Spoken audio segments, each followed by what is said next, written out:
देखिए, हम जो है ट्रांसफार्मर के दोनों प्रकार के बारे में वीडियो में वर्णन कर चुके हैं। अब यहाँ हम कार्य विधि कैसे ट्रांसफार्मर कार्य करता है इसके बारे में बता रहे हैं। देखिए, ये हमारी प्राथमिक कुंडली होती है या द्वितीयक कुंडली होती है। तो प्राथमिक कुंडली में ही विद्युत वाहक बल जो स्रोत होता है उस प्राथमिक कुंडली से ही जोड़ा जाता है। क्या जोड़ा जाता है? विद्युत वाहक बल जो स्रोत होता है वो कहाँ से जोड़ा जाता है? प्राथमिक कुंडली से ही जोड़ा जाता है। तो प्राथमिक कुंडली से ही जोड़ा जाता है। पहला है, समझिए कि हम क्रम से बता रहे हैं कि जो कार्य विधि ट्रांसफार्मर की होती है उसमें पहला प्रोसेस क्या है? जो प्राथमिक कुंडली होती है उसको विद्युत वाहक बल को हम प्राथमिक कुंडली से ही जोड़ते हैं। अब क्या होता है, जब विद्युत वाहक बल प्राथमिक कुंडली से जोड़ा जाएगा तो प्राथमिक कुंडली में अर्थात प्रत्यावर्ती धारा बहती है। प्राथमिक कुंडली पहले क्या बढ़ती है? प्रत्यावर्ती धारा प्राथमिक कुंडली में बहती है।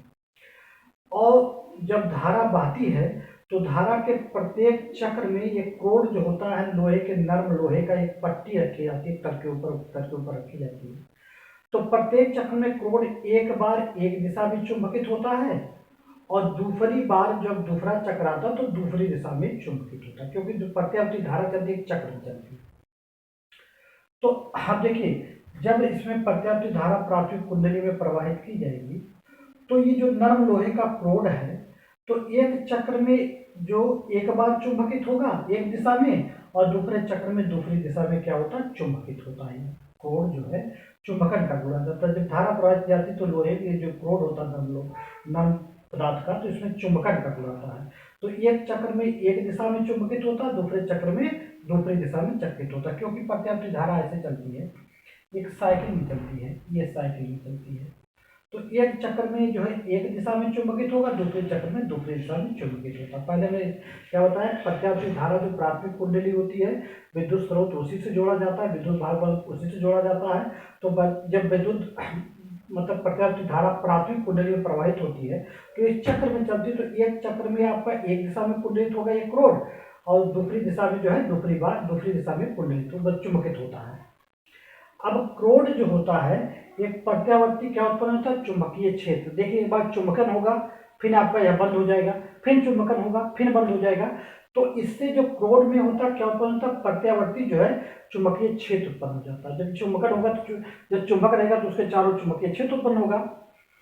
तो अब क्रोड जिसे एक साइकिल में एक बार साइकिल में चुंबकित हुआ फिर वहां पर चुंबकन बंद हो जाएगा, फिर दूसरे जो है दिशा में चुंबकन होगा। तो एक बार चुंबकन एक बार विचुंबकन, एक यहाँ चुंबकन होगा तो एक बार विचुंबकन होगा इसमें। तो देखिए क्या होता है कि क्रोड एक प्रत्यावर्ती चुंबकीय क्षेत्र क्या हो जाता है? उत्पन्न हो जाता है। जब प्रत्यावर्ती धारा प्राथमिक कुंडली प्रवाहित की जाती है तो क्रोड में क्या उत्पन्न हो जाता है? एक प्रत्यावर्ती चुंबकीय क्षेत्र उत्पन्न हो जाता है। तो प्राथमिक कुंडली जो वैद्युत ऊर्जा का क्रोड को चुंबकीय ऊर्जा में क्या करता है? रूपांतरित करता है। जो प्राथमिक कुंडली में हम वैद्युत ऊर्जा प्रवाहित कर रहे हैं या क्रोड किसमें रूपांतरित कर देता है? चुंबकीय ऊर्जा में।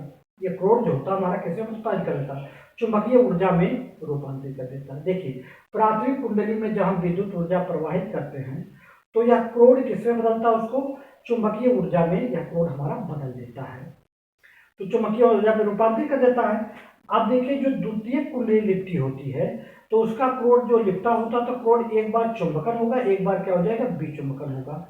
तो कुंडली से गुजरने वाले चुंबकीय फ्लक्स में लगातार क्या होगा? परिवर्तन।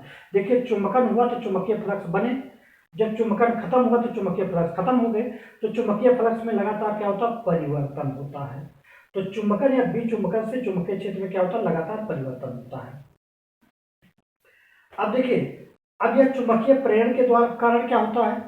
चुंबकीय प्रेरण के द्वारा इस कुंडली में क्या उत्पन्न हो जाता है? देखिए, जिस आवृत्ति के यहाँ आप प्रत्यावर्ती धारा प्रवाहित कर रहे थे प्राथमिक कुंडली में, उसी आवृत्ति के द्वितीय कुंडली में प्रत्यावर्ती विद्युत वाहक बल क्या हो जाता है? उत्पन्न हो जाता है। किसके कारण? चुंबकीय प्रेरण के कारण होता है। एक बार क्रोड चुंबकित हुआ एक बार विचुंबकित हुआ, तो ये जो वैद्युत ऊर्जा होती है चुंबकीय ऊर्जा में बदलती है, तो वह आपको उसके प्रेरण के द्वारा द्वितीय कुंडली के में क्या उत्पन्न हो जाता है? एक आपका उसी आवृत्ति का क्या उत्पन्न होता है? वैद्युत चुंबकीय प्रत्यावर्ती वैद्युत वाहक बल उत्पन्न हो जाता है। किसके कारण? ये प्रेरण के कारण। प्रेरण कैसे हुआ?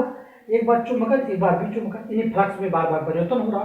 तो जब फ्लक्स में बार बार परिवर्तन होगा चुंबकीय फ्लक्स में, तो इस कुंडली में क्या उत्पन्न हो जाएगा, प्रेरण के द्वारा एक प्रेरित विद्युत वाहक बल क्या हो जाएगा, उत्पन्न हो जाएगा। उसी आवृत्ति का जो आवृत्ति का यहाँ आपने विद्युत प्रत्यावर्ती धारा जो है प्रवाहित करते प्राथमिक कुंडली, द्वितीय में वही आपका कुंडली में क्या उत्पन्न हो जाएगा, वही आवृत्ति की प्रत्यावर्ती जो है विद्युत वाहक बल उत्पन्न हो जाएगा। अब देखिए इस प्रकार कोण क्या होता है, चुंबकीय ऊर्जा होती है। तो चुंबकीय ऊर्जा द्वितीय कुंडली में वैद्युत ऊर्जा में रूपांतरित हो जाती है। यहाँ वैद्युत ऊर्जा का प्राथमिक कुंडली किसमें रूपांतरित की है, ये जो नरम लोहे का कोड है। तो देखिए वैद्युत ऊर्जा को या चुंबकीय ऊर्जा में बदली प्राथमिक कुंडली के जो कोण था। अब ये चक्र में चल रहा है, तो एक बार चुंबकन हो रहा है, एक बार विचुंबकन हो रहा है। तो चुंबकन विचुंबकन से चुंबकीय फ्लक्स मान में परिवर्तन आ रहा है, तो उससे आपका ये द्वितीय कुंडली में प्रेरित विद्युत वाहक बल उत्पन्न हो रहा है। अर्थात ये जो वैद्युत ऊर्जा थी यहाँ पर, ये कुंडली किसमें उत्पन्न, चुंबकीय ऊर्जा जो इसमें बनी थी, ये कुंडली द्वितीय किसमें उत्पन्न कर बदल देती है, वैद्युत ऊर्जा में रूपांतरित कर देती है। अब देखिए ये आपने वैद्युत ऊर्जा दिया, अब वो वैद्युत ऊर्जा आपका प्राथमिक कोण जो होता है चुंबकीय ऊर्जा में रूपांतरित किया। अब चुंबकन विचुंबकन से आपका ये जो द्वितीय कुंडली थी उसमें प्रेरण के द्वारा विद्युत वाहक बल उत्पन्न हुआ, और वह किसमें बदल गया, वैद्युत धारा में बदल गया। किसमें बदल जाता है, वैद्युत ऊर्जा में ये क्या कर देता है, द्वितीय कुंडली रूपांतरित कर देती है, वैद्युत ऊर्जा में रूपांतरित कर देती है। अब द्वितीय जो कुंडली में प्रेरित विद्युत वाहक बल का मान जो होता है किस पर निर्भर करता है, यह आपका कुंडलियों के फेरे पर, कितने कुंडली के फेरा है उस पर विद्युत वाहक बल का मान निर्भर करता है। एक बार दोबारा समझिए। देखिए सदैव जो होता है, ये जो वैद्युत धारा हम प्रवाहित करते हैं प्रत्यावर्ती प्राथमिक कुंडली में प्रवाहित करते हैं। तो प्राथमिक कुंडली में वैद्युत धारा प्रवाहित करते हैं, तो प्रत्यावर्ती वैद्युत धारा एक साइकिल में चलती है, एक चक्र में चलती है। तो जब एक बार जब वैद्युत धारा प्रवाहित होगा तो उसका चुंबकन एक दिशा में होगा, जब दूसरे साइकिल में जाएगा तो उसकी दिशा देखिए यहाँ बदल जा रही है, इसकी दिशा बदल रही है, तो आपका यहाँ भी दिशा बदलेगा, चुंबकित का दिशा बदल जाता है। तो ये देखिए यह दिशा इस दिशा में थी, ये दिशा बदल गई, इधर दिशा में चला गया।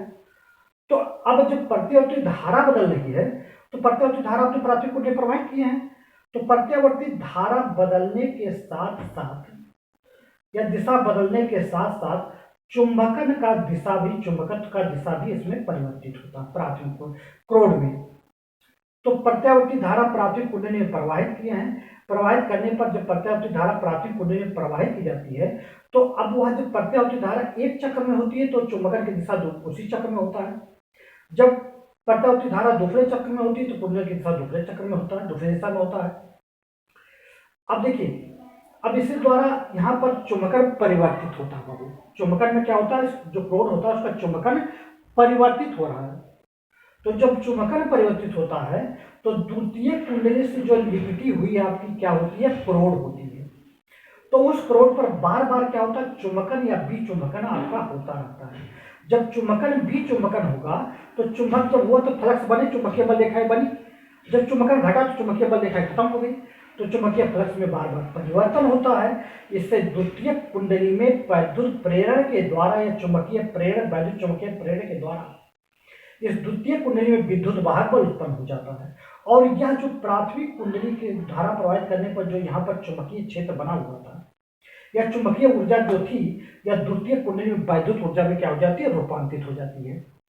अब यह जो द्वितीय कुंडली में प्रेरित विद्युत वाहक बल का मान जो होता है, इस कुंडलियों की फेरों की संख्या कितनी, आपका फेरे यहाँ पर जो गोला गोला बनाया गया, ये फेरों की संख्या पर क्या करता है, निर्भर करता है। अब देखिए दोनों का फ्लक्स समान रहेगा, दोनों कुंडली में फ्लक्स का मान समान रहेगा, क्योंकि आपका चुंबकन ऊर्जा समान है तो फ्लक्स का मान समान रहेगा या चुंबकीय क्षेत्र समान रहेगा। अब देखिए माना प्राथमिक कुंडली में फेरों की संख्या प्राथमिक पी से प्राइमरी होता है, तो इसको हमने क्या मान लिया, एलपी मान लिया। प्राथमिक कुंडली में फेरों की संख्या क्या होगी, एलपी। यहाँ पर एक कुंडली में फेरों की संख्या क्या है, एलपी है। द्वितीय कुंडली में फेरों की संख्या क्या है, एलएस है। और जो चुंबकीय फ्लक्स इन दोनों में समान रहेगा क्योंकि चुंबकीय क्षेत्र समान उत्पन्न हो रहा है। तो अब चुंबकीय फ्लक्स का आपका क्या माना जाएगा, फाई आपका मान लीजिए, दोनों के लिए फाई भी मान लिया गया चुंबकीय फ्लक्स, इसके लिए भी, इस कुंडली के लिए और इस कुंडली के लिए चुंबकीय फ्लक्स बराबर हो जाएगा। तो फैराडे के चुंबकीय प्रेरण का जो नियम होता है, फैराडे के चुंबकीय प्रेरण के नियमानुसार, फैराडे के चुंबकीय प्रेरण के नियमानुसार आप क्या हो जाएगा, तो प्रथम कुंडली में जो आपका प्रेरित विद्युत भाग बल उत्पन्न हुआ है, तो ईपी बराबर प्राइमरी के लिए ईपी देखा प्राइमरी हो जाएगा, और माइनस क्या हो जाएगा एनपी फेरों की संख्या हो जाएगी, और क्या हो जाएगा फाई आपका ये फाई रहेगा, और क्या हो जाएगा चुंबकीय फ्लक्स हो जाएगा, और डेल्टा टी क्या हो जाएगा समय, कितने समय में आपका फ्लक्स में परिवर्तन किया फ्लक्स होगा। ये प्राथमिक कुंडली के लिए हो जाएगा। और द्वितीय कुंडली क्या हो जाएगा एसपी हो जाएगा, और यहाँ पर माइनस क्या हो जाएगा यानी एस हो जाएगा, और इसके लिए देखिए दोनों में फ्लक्स के मान बराबर थे, तो आपका एस फाई भी आपका बराबर होगा, और बटे क्या हो जाएगा डेल्टा टी हो जाएगा। अब ये दो समीकरण बन गया है आपका। अब ये दोनों मान हमारे क्या है, अगर तुलना किया जाएगा तो ये दोनों मान हमारे क्या है समान है, तो समान होने पर ये दोनों मान कैंसिल हो जाएंगे, तो कट जाएगा, तो बचेगा क्या यहाँ पर देखिए क्या बच जाएगा आपका ES बटे क्या हो जाएगा EP, ES बटे क्या हो जाएगा EP हो जाएगा बराबर, अब यहाँ पर आपका क्या हो जाएगा NS बटे क्या हो जाएगा NP हो जाएगा, क्या हो जाएगा NS बटे NP हो जाएगा। तो ये अब यहाँ पर देखिए ये प्राथमिक कुंडली में विद्युत भाग बल सेकेंडरी में हो गया, ये प्राथमिक कुंडली में विद्युत भाग बल हो गया, ये प्राथमिक सेकेंडरी कुंडली द्वितीय कुंडली की फेरों की संख्या, ये प्राथमिक कुंडली की फेरों की संख्या, तो विद्युत भाग बल फेरों की संख्या की क्या हो समानुपाती है, विद्युत भाग बल फेरों की संख्या क्या होती है समानुपाती होती है। अब एक बात ये भी जान लीजिए, आप ट्रांसफार्मर का प्रयोग आप यहाँ समझ रहे हैं, तो जब ट्रांसफार्मर में देखिए वैद्युत जो चुंबकीय क्षेत्र या वैद्युत फ्लक्स का मान उत्पन्न हो रहा है, तो चुंबकन भी चुंबकन से उत्पन्न हो रहा है, तो प्रत्यावर्ती धारा ही आपका एक साइकिल में चलती है, तो एक बार एक दिशा में दूसरी बार दूसरी दिशा में, इसलिए चुंबकीय फ्लक्स के मान में परिवर्तन आता है, क्योंकि चुंबकन और भी चुंबकन की दिशा चुंबक क्षेत्र की दिशा बदलती है। तो आप ये समझ लीजिए कि आप अगर ट्रांसफार्मर का प्रयोग करना चाहते हैं, तो प्रत्यावर्ती धारा में ही ट्रांसफार्मर एसी करंट में ही ट्रांसफार्मर प्रयोग किया जा सकता है, डीसी में ट्रांसफार्मर का प्रयोग कभी नहीं किया जा सकता। ये आपका ट्रांसफार्मर की क्रिया विधि थी।